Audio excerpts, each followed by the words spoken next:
తెలంగాణ రాష్ట్ర రాజధాని అయిన హైదరాబాద్ దక్షిణ భారతదేశంలో పర్యాటకులు తప్పక సందర్శించవలసిన ప్రదేశం. మూసీ నది ఒడ్డున ఉండే ఈ సుందరమైన నగరం ప్రఖ్యాత కుతుబ్ షా రాజవంశీయులలో ఒకరైన మహమ్మద్ కులీ కుతుబ్ షాచే 1591లో ఏర్పాటైంది. స్థానిక స్థల పురాణ ప్రకారం భాగమతి మహమ్మద్ కులీ కుతుబ్ షాల ఆసక్తికరమైన ప్రేమ కథ నుండి ఈ నగరానికి ఈ పేరు వచ్చిందని అంటారు. ఆస్థాన నర్తకైన భాగమతితో సుల్తాన్ ప్రేమలో పడతాడు. వారి ప్రేమకి గుర్తుగా కులీ కుతుబ్ షా ఈ నగరాన్ని భాగ్యనగరం అన్న పేరు పెట్టాడు. ఆమె ఇస్లాం మతంలోకి మారి హైదర్ మహల్గా పేరు మార్చుకున్నాక సుల్తాన్ని పెళ్లి చేసుకున్నారు. కాలక్రమేణా ఈ నగరం పేరు కూడా హైదరాబాద్గా మారింది. ప్రపంచంలోని అత్యంత ధనికుడైన వ్యక్తిగా టైమ్ మ్యాగజైన్లో 1937 ఫిబ్రవరి 2వ తారీఖున ప్రముఖంగా ప్రకటించబడింది ఇతని పేరు. మరి అతను ఎవరంటే హైదరాబాద్ను పరిపాలించిన చివరి నవాబు అతడే, మీర్ ఉస్మాన్ అలీ ఖాన్ గారు. ఈయన ప్రపంచంలోనే అత్యంత ధనికుడుగా పేరు పొందాడు. మరి ఈయన సేకరించిన వజ్ర వైఢూర్యాలు ఇంకెవ్వరూ సేకరించలేదేమో. ప్రపంచంలోనే అత్యంత ధనికుడుగా పేరు పొందిన వ్యక్తి దగ్గర ఉన్న లక్షల కోట్లు ఏమైపోయాయి, ఎక్కడ దాచబడ్డాయి అనే వివరాలు మాత్రం ఒక రహస్యంగానే ఉండిపోయాయి. మరి ఇతడి వద్దనున్న విశేషమైన వజ్ర వైఢూర్యాల్లో జాగర్ డైమండ్ కూడా ఒకటి. తెలుసా, దీని విలువ ఒక్కటే 1000 కోట్లు ఉంటుందని ఒక అంచనా. 1940లో ఇతడి ఆస్తి విలువలు ఇప్పటి డాలర్ల రూపంలో లెక్కేస్తే $34.2 బిలియన్ చెప్పుకోవచ్చు. ఇక ఇప్పటికీ ఎలిజబెత్ రాణి మెడలో ఉన్నటువంటి సిల్వర్ కలర్ వజ్రాల హారాన్ని మీర్ ఉస్మాన్ అలీ ఖాన్ గారు ఎలిజబెత్ రాణి వివాహం కానుకగా బహుకరించడం జరిగింది. దీనిని 1947లో ఎలిజబెత్ రాణికి బహుకరించాడు. మరి నిజాం కాలం నాటి నగల విలువలను అంచనా వేయటం ఎంతో కష్టం. ఖచ్చితమైన విలువను ఇప్పటికీ నిపుణులు అంచనా వేయలేకపోతున్నారు. 18వ శతాబ్దంలో ఇండియాలో ఉన్న హైదరాబాద్ ఒక్కటే డైమండ్ సప్లయర్గా ఉండేది. దీనిని బట్టి అప్పటి నిజాం నవాబుల వద్ద ఎన్ని రకాల వజ్ర వైఢూర్యాలు ఉండేవో అంచనా వేయటం చాలా కష్టం. అప్పట్లో లాంతర్ వెలుగులో ఉన్న రాజులకు విద్యుత్ను పరిచయం చేసింది కూడా మీర్ ఉస్మాన్ అలీ ఖాన్ గారు.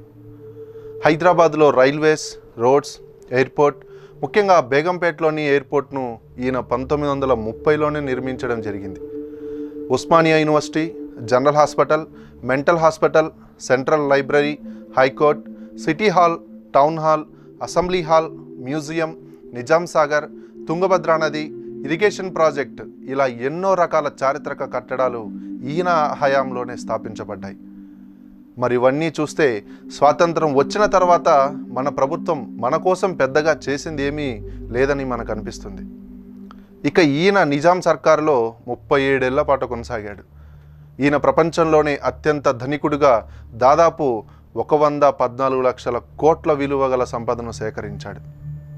మరి ఆయన మరణం అనంతరం సంపద ఏమైంది అనేది ఇప్పటికీ మిస్టరీని. అయితే కొందరు మాత్రం అతను నివసించిన కింగ్ కోర్ట్ ప్యాలెస్లో ఎక్కడో అండర్ గ్రౌండ్ ఛాంబర్స్లో ఉండవచ్చునని అభిప్రాయపడుతూ ఉంటారు. ఎందుకంటే ఆయన జీవితకాలం ఎక్కువ శాతం అక్కడి నుంచే పరిపాలించారు కనుక. మరీ ముఖ్యంగా తన జీవితంలో చివరి దశమంలో ఆయన ఆ ప్యాలెస్లోనే గడిపాడు.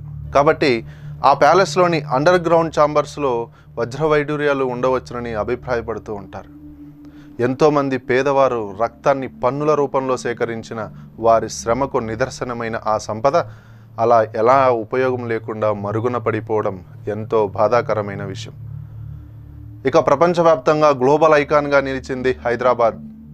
హైదరాబాద్కి ముఖ్యమైన గుర్తింపుగా భావించే చార్మినార్ గురించి ఈ చిన్న విషయం మనం తెలుసుకుందాం.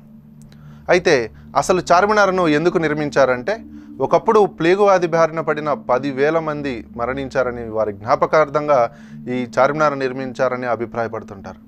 మహమ్మద్ కులీ కుతుబ్ షా ప్లేగు వ్యాధి అంతరిస్తే అక్కడ మసీదు నిర్మిస్తానని ప్రార్థించడంతో ప్లేగు వ్యాధి నిర్మూలించబడిందని వారి జ్ఞాపకార్థం ఇక్కడ చార్మినార్ను నిర్మించారని చెప్పుకుంటారు. ఇది 1592లో నిర్మించబడింది. అయితే మొట్టమొదటి హైదరాబాద్కి భాగ్యనగరం అనే పేరు ఉండేది. కులీ కుతుబ్ షాహీల రాజ్యానికి తొలి రాజధాని గోల్కొండ నగరం.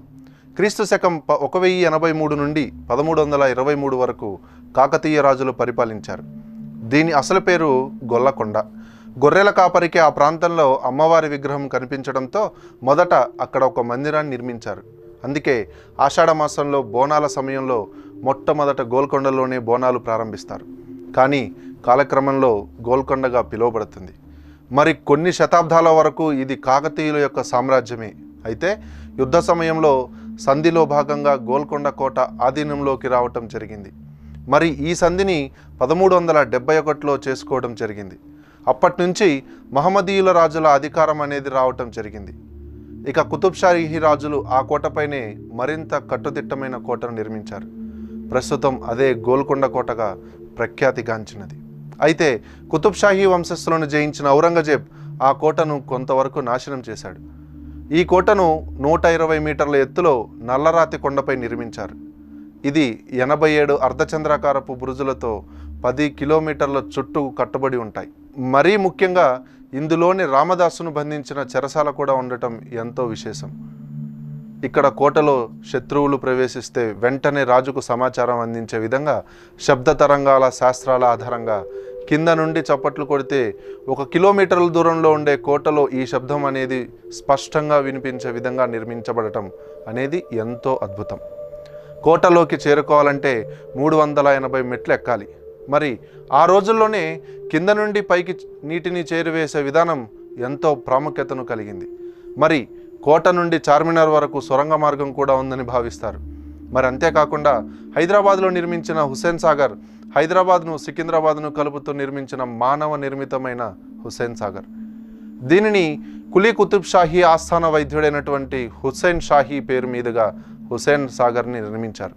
ఆ కాలంలోని ప్రజల యొక్క నీటి అవసరాలను తీర్చడానికి హుస్సేన్ సాగర్ చెరువును తవ్వించడం జరిగింది. కానీ ప్రస్తుతం కాలుష్యంతో నిండిపోయింది. ప్రజల అవసరాల కోసం ఎంతో కష్టపడి నిర్మించిన ప్రస్తుతం ఎలాంటి ఉపయోగం లేకుండా నిరుపయోగంగా మారిపోయింది. మరి అంతేకాకుండా ప్రపంచంలోనే హృదయాకారంలో నిర్మించబడిన అత్యంత పెద్ద చెరువుగా హుస్సేన్ సాగర్ని చెప్పుకొనవచ్చును. హృదయాకారంలో మానవ నిర్మితంగా నిర్మించబడ్డ చెరువులలో హుస్సేన్ సాగరే మొదటి స్థానంలో నిలుస్తుంది.